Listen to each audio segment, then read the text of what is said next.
प्रक्रिया अच्छी है, होनी चाहिए, वन वोट होना चाहिए पूरे देश में।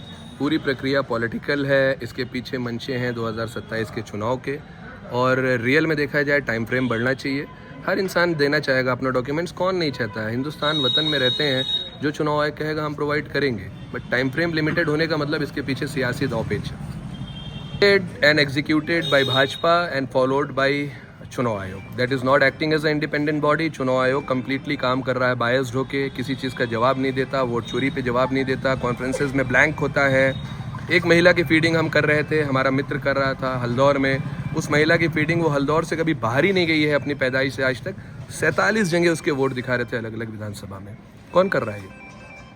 करना चाहती है सरकार की 70 सालों से, भारत की आज़ादी के बाद से जितने वोट पड़े हैं वो घुसपैठियों ने डाले हैं। और 10 साल से ये जो सरकार में बने हुए हैं केंद्र में, वो भी घुसपैठियों के वोट की बदौलत है। मैं चाहूँगा ऐसे घुसपैठियों को हटाइए, जिससे कि आप भी प्रदेश और केंद्र में जा सकें। डिटेंशन सेंटर सिर्फ और सिर्फ वोट को पोलराइज करने के लिए, हिंदू मुस्लिम की राजनीति करने के लिए है। विकास का मुद्दा न सरकार के पास है, प्रदेश न केंद्र की। मगर अब हिंदू भाई भी मेरे इस बातों को समझ रहे हैं। वो ये जानते हैं कि रोजी रोजगार से देश चलेगा, स्वास्थ्य से देश चलेगा, एजुकेशन से देश चलेगा। 2 करोड़ नौकरियों की जो गोलमाल करके दिया गया रिपोर्ट वो नहीं, 15 लाख किसी के अकाउंट में नहीं। धर्म के मुद्दे ज़्यादा दिन अगर चलते तो लोकसभा चुनाव में अयोध्या से लेके और जिस पद से राम जी चल के आए थे, उस पद की एक भी सीट भाजपा नहीं हारती। लोगों ने हराया है, हिंदू भाइयों ने हराया है, मुसलमानों ने हराया है मिलके। जो प्रदेश के विकास की बात करेगा वो डिटेंशन सेंटर में कभी भी बिलीव नहीं करेगा। प्रक्रिया थोड़ी लंबी होती है, पहले जश्न का माहौल है। 20 तारीख को ही तो अभी वोटिंग हुई है उनकी, अब करेगी। और राहुल गांधी जैसा युवा नेता, अखिलेश जी जैसा युवा नेता जब सड़कों पर होते हैं तो आवाम इनके पीछे होती है।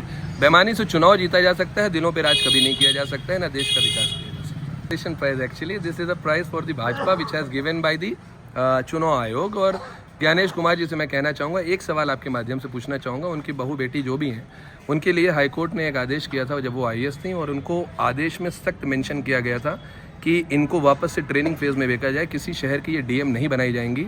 हाईकोर्ट के आदेश के बाद उनको DM बना के रखा जाता है। क्यों रखा जाता है, इसकी जवाबदेही कौन तय करेगा? दूसरी चीज़, एक कमिश्नर हैं जो मुरादाबाद मंडल के कमिश्नर हैं, ठाकुर साहब हैं, नाम नहीं लूँगा मैं उनसे।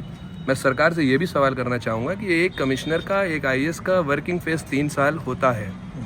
वो डेपुटेशन पे हैं, दूसरे केडर से आए हैं, सिक्किम केडर से आए हैं। और जो डेपुटेशन पे दूसरे स्टेट में आता है वो मात्र 5 साल के लिए एक स्टेट में आता है। ये 10 साल से कैसे प्रदेश में रुके हैं, इनके लिए कोई अलग किताब चलती है क्या? अगर चुनाव आयोग रियल में इंडिपेंडेंट बॉडी की तरह काम करेगी, भाजपा को उखाड़ फेंकने का काम ये SIR करेगा और फुल फ्लेज यहाँ पे गठबंधन की या सपा की सरकार बनने वाली है। तरफ गुलदस्ते खिले हुए हैं, सब चेहरे खिले हुए हैं, SIR हो रहा है, सबको अच्छा लग रहा है कि ज़रूर होना चाहिए, क्योंकि दूध का दूध, पानी का पानी हो जाएगा। जी, की लिस्ट में नाम है, उसका फॉर्म नहीं आया है। किसी का फॉर्म आया है तो कह रहे हैं 2003 में जो है आपका नाम नहीं, इसलिए आपका फॉर्म फिलअप नहीं किया जाएगा। ये सब छोटी छोटी बातें हैं।